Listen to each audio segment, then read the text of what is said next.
So coming to the P&L account format here, so the financial statements are being divided into two parts. First part is to be called as balance sheet. The second part is to be called as P&L statement. So ignore the first line over here. Just follow the pointer. So this is, first we need to present, give or disclose the name of a company, okay, of which you are preparing this particular statement, followed by the P&L account for the year ended. So all of you must be having the, I mean. Aware of that, whenever you're giving a heading towards a particular statement, it should be given as P&L account for the year ended. Okay, why we call it as ended here is because we are preparing only for that year, so that is the reason it should be called as for the year ended. Now there are three columns which needs to be given. Okay, the first column is for the particulars, the second column is for the schedule number, and the third column is for the amount. It's nothing but the figures for the current period, in the sense what the amount which is to be shown towards each and every item given in the profit and loss account. Okay, now when we talk about the schedule here is exactly means that means when we are maintaining the working notes. Okay, for each and every working notes we need to give a particular number, so that number will be shown against the items. Like when you do the journal book, as well as the ledgers, you will find the journal folio as the ledger folio number will be there, right? So similar to that, so it is just nothing but a reference number. Okay, now paying attention towards the important items to be disclosed in the profit and loss account over here is the first one, revenue from operations. So when we call it as revenue from operations, okay, it means under this we are going to show the amount of the sales made for for the given period, okay, of the business, or the amount of the services which has been provided. Either it can be a sale of goods, or either it can be a sale of services. So when we talk about the services here, the insurance as well as the banking services does not fall under this particular, okay, act. I hope you all got this. The banking as well as the insurance is also to be called as services, but these two doesn't become a part of this particular statement because they have their own prescribed formats for preparing the financial statements, right? So the revenue from operations will disclose only the sales, that is sale of goods, right? Then followed by the other income. So when we talk about the other income here, like interest received, dividends received, commission received, discount received, it's a simply to call it as income from investments. So if I say income from investments, dividends and rents. Interest, dividends and rents have to be shown under other income. So under the incomes we have only two groups, that is revenue followed by the other income. Then these two adding together we call it as total revenue, that is Roman number 1 followed by the Roman number 2 is to be called as total revenue. So once you are arriving at the total revenue, then we need to follow with the expenses. Now please make it a point in your mind that there are 7 different types of expenses. In general, when you're doing the final accounts, right, in the P&L account onto the debit side, you write 2 salaries, 2 rent, 2 wages, 2 advertisements, or 2 discount, 2 bad debts, 2 provision for depreciation, 2 provision for the bad debts. Like that, randomly you just try to disclose all the different types of or nature of the expenses. So those part of the expenses are here classified under the particular groups. Like when you are going to take salaries, so salaries has to be taken under a particular head which has been given over here. So let's see that one after the other. So the expenses are being divided into 7. So the first one over here is cost of materials consumed. Now whenever we look into the different types of the organizations can be either manufacturing or either trading. So if you are looking into the manufacturing organizations, the manufacturing organizations, what they do, they buy the raw material and they try to convert the raw material into the finished goods with the help of manufacturing. But when we look into the trading organizations, they buy the goods which are available in the market readily and they try to sell the same thing to the customers to make the profit. So when we talk about the cost of the materials consumed, this is relevant only for the manufacturing organizations. That means the companies which are having the raw materials, okay, that information will be shown under cost of materials consumed. So when we are dealing with the cost of the materials consumed, there is a simple formula which needs to be applied over here. So I just would like to put it down in a shortcut. So cost of materials consumed. Okay, so cost of materials consumed, the formula for the same here is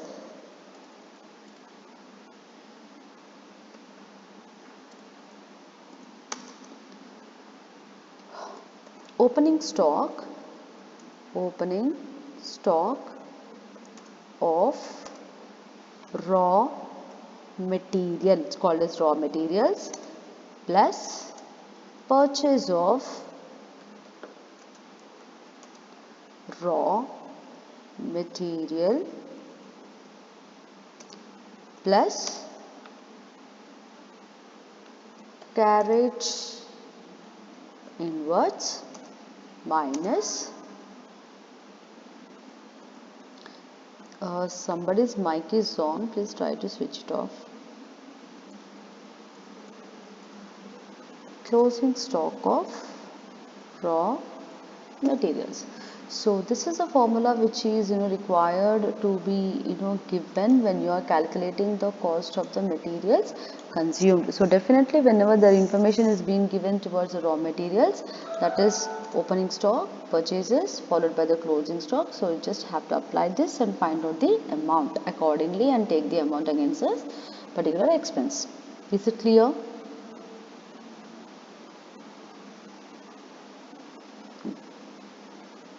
I will definitely share that. Okay, first let me finish with the remaining items and I'll get back. And then next it is purchases. So let me make it very clear here. If you are going to have the information towards the raw materials, then you are not going to have the information towards the purchases, because this purchases is relevant only to the trading organizations, because they buy the stock which is readily available. So for them they will have purchases of stock in trade, right? Then followed by the changes in inventories of finished goods, work in progress and the stock in trade. So here that is the changes in the inventories of the finished goods and work in progress. That means already the raw materials opening stock and the closing stock has been taken under the cost of the materials consumed. Then if there is any work in progress as well as the finished stock, that is the finished goods, that will be taken care under the changes in inventory. So what exactly means by this changes in inventory, I will just get back after a while. Now after this we have employee benefits. So towards the employees, right, the organization always gives them the salaries, okay, and also if there is a labor who's working in the factory, it will pay the wages, and also the organizations will contribute towards the provident fund. Okay, so any contribution towards the provident fund, and the organizations will also pay the bonus to the employees as well as to the workers. So therefore bonus, salaries, wages, provident fund contribution, all this becomes a part of the employee benefit. Okay, then followed by the finance cost. Now recently we have done issue of debentures. So issue of debenture means what? The company is raising funds, right? So raising funds, uh, I mean in the form of a loan, and whenever it is taking a loan, okay, it has to pay the interest. So any I mean the amount of the interest which is being paid towards the debentures will be considered as a financial cost to the company. That means whenever the company is borrowing either a long term loan or a short term loan, and when it is uh, responsible to meet the interest expenses, that becomes a part of the financial cost. Then followed by the depreciation and amortization expenses. Now you know very well what are tangible and what are intangible assets, right? So tangible, like plant, machinery, land, buildings, furniture. Intangible are goodwill, okay, copyrights, patents, as well as the trademarks. But there could be sometimes some fictitious assets, because we have been doing shares, goodwill, and also in the company final accounts also you sorry, in company accounts also you have come across the discount on issue of shares as well as the debenture. So all this becomes a part of the fictitious assets. So if the company is writing down a fixed asset, a fixed tangible asset, I repeat again, fixed tangible, like reducing the value of a furniture or plant, machinery, or land in a buildings, that we call it as a depreciation. But if the company is writing off any of its intangible assets or fictitious assets, we call that amount as amortization. Okay, so any reduction in the value of the fixed assets will be shown as depreciation and amortization expenses. So simply when you are doing the profit and loss account, as you write to depreciation on plant and machinery, to depreciation on furniture, so all that will be shown here under this particular group, then followed by the other expenses. So when we talk about the other expenses here, now these are the part of the expenses which is not possible to be shown in any of the above heads, like they doesn't become a part of the materials or or the purchases or the inventory changes or employee benefits or financial cost or the depreciation. So the examples for such expenses over here is, like for example, rent. Okay, so rent will not become a part of the above six. So the rent has to be shown in the other expenses. If there is a bad debts, or if there is a provision for the doubtful debts, or if there is a printing stationery and postage and telegrams, advertisements, legal expenses, audit expenses. So all this will be taken under other expenses. Okay. Now coming back to the changes in inventory over here. So when we talk about the changes in inventory, it means that we are trying to find out what is the difference, okay, between the opening stock and the closing stock. So change in inventory, because the meaning of the inventory over here means stock. That means the stock which is left over at the end of the year. So when we talk about the stocks here, so here we are trying to know what is the difference between the opening stock and the closing stock. So let's see what is that opening stock and what is the closing stock with the help of a small demonstration. Okay, now whenever you are doing a trading account, once again, if I could share this, I'll be very happy. Yeah. Yes. So this is a small example of a profit and loss account here. So whenever you have a profit and loss account which is being prepared in the horizontal form, because this is something to be called as a horizontal format here. Okay, so debit all your expenses and credit all your incomes. So according to this, and this is a consolidated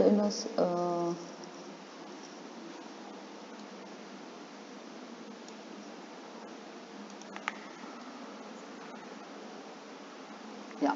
Now this is a statement of trading account, and in this account, okay, I have shown it on the debit side, that is on the expenses side, to opening stock. Okay, so to opening stock, under which I have taken raw material, work in progress, followed by the finished goods. I think you must have done the manufacturing account in the first year, so this is just a small example of the same account. And on the credit side, I have taken buy sales, then followed by closing stock, and this closing stock is towards again the raw material, work in progress, and the finished goods. Now then followed by purchase of raw material, exactly because it's a cost, it is something to be called as a manufacturing account here, then followed by all the direct expenses.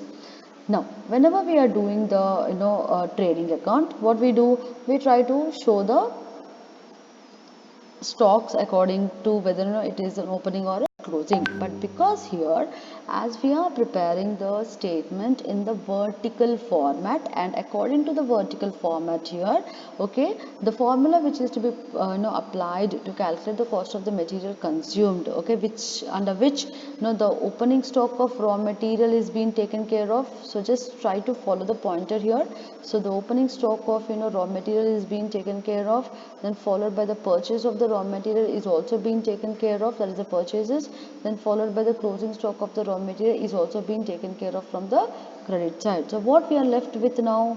We are left with the work in progress and the finished goods of the opening as well as the closing. So therefore, as we cannot show the same thing in the vertical statement directly, so we need to set off. It is something to be called as setting off the opening stock against the closing stock. So let's see how this is going to happen. Now this is an example for the same. So this is how I have uh, yeah. So this is the first column is for the stock, the second column is the opening followed by the closing, then followed by the changes in inventory. Now if you see just the work in progress, okay, the opening stock of the work in progress here is 10,000, okay, followed by the closing stock of the work in progress here is 20,000, okay. So opening stock 10, closing stock 20. So what we are trying to do, we are trying to find out what is the change here. Change in the sense what is the difference here. So if you compare these two values, okay, the closing stock is more by 10,000. So under the change in inventory column I have taken 10,000. Now why I have mentioned credit over here means, now please try to understand that whenever you are showing the closing stock in the onto the credit side in the profit and loss account, that means it's a credit balance. And if you are trying to show the opening stock onto the debit side, that means it is having a debit balance, right? So because the closing stock is more, that means your income is more, okay. Closing stock is more in the sense what income is more. So that is the reason this 10,000 will become a part of the income, that means credit balance. Then followed by the finished goods. Now the finished goods here is 25,000 debit and followed by 20,000 credit. That means your opening stock is more than the closing stock. That means your expenditure is more than your income. So therefore, still further expenses over here is 5,000. Okay. Now when you are setting this off, what happens in the meanwhile? Yeah.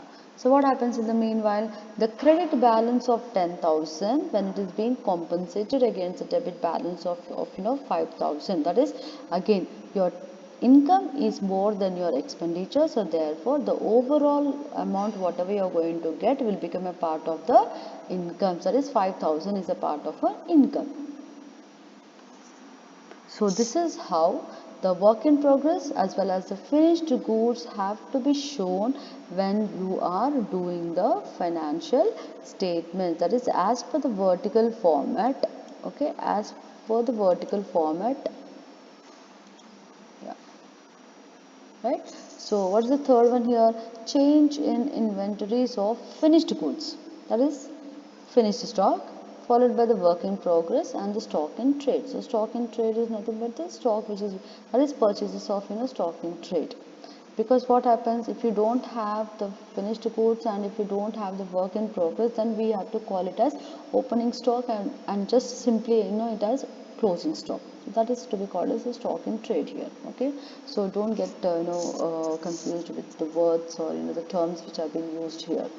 Then followed by I hope this is clear now. So what happens according to this example, we have got 5,000 rupees as a credit. So this 5,000 credit will be shown against changes in inventory and this amount will be taken into the brackets because expenses means debit and you are trying to show a credit here. That means it becomes a minus item.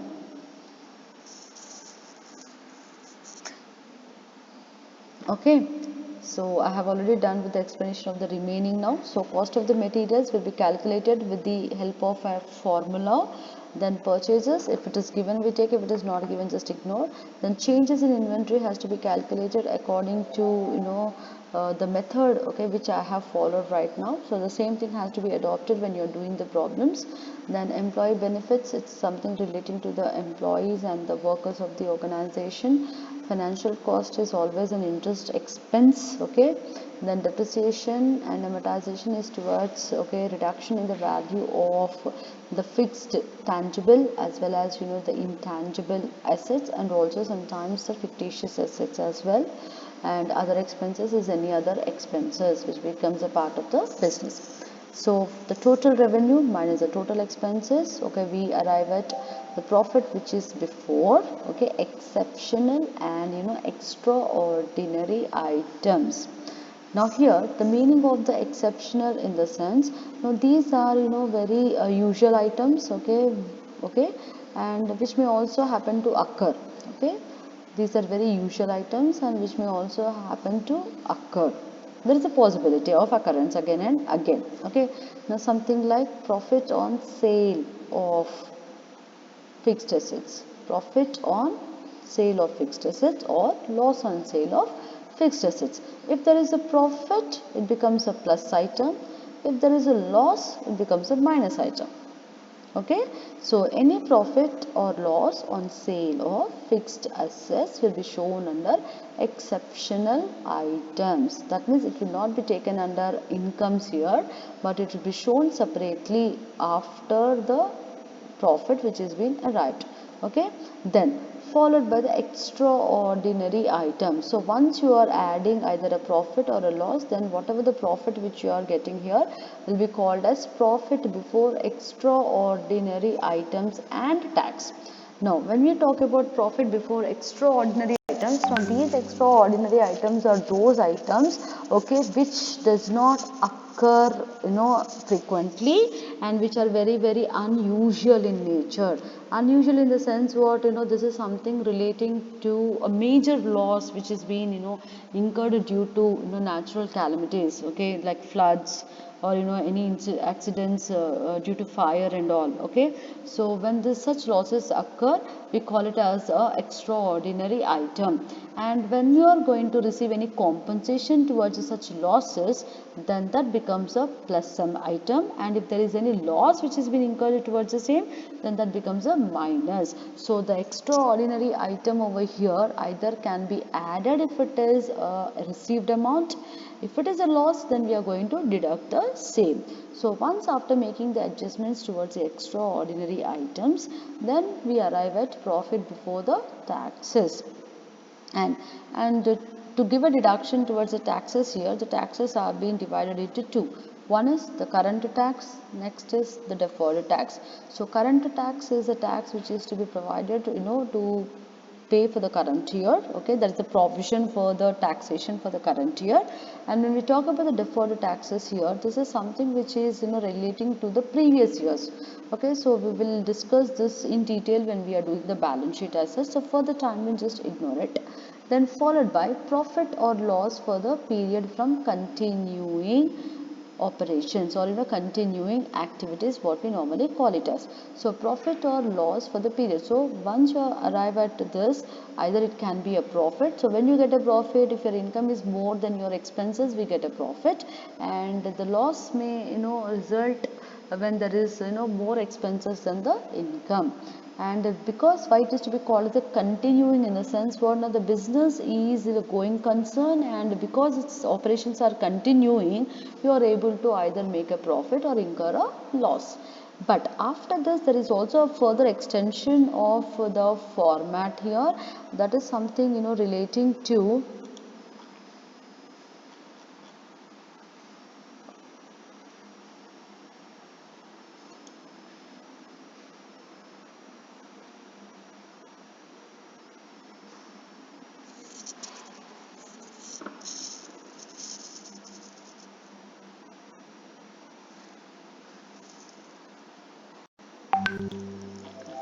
presented from here itself.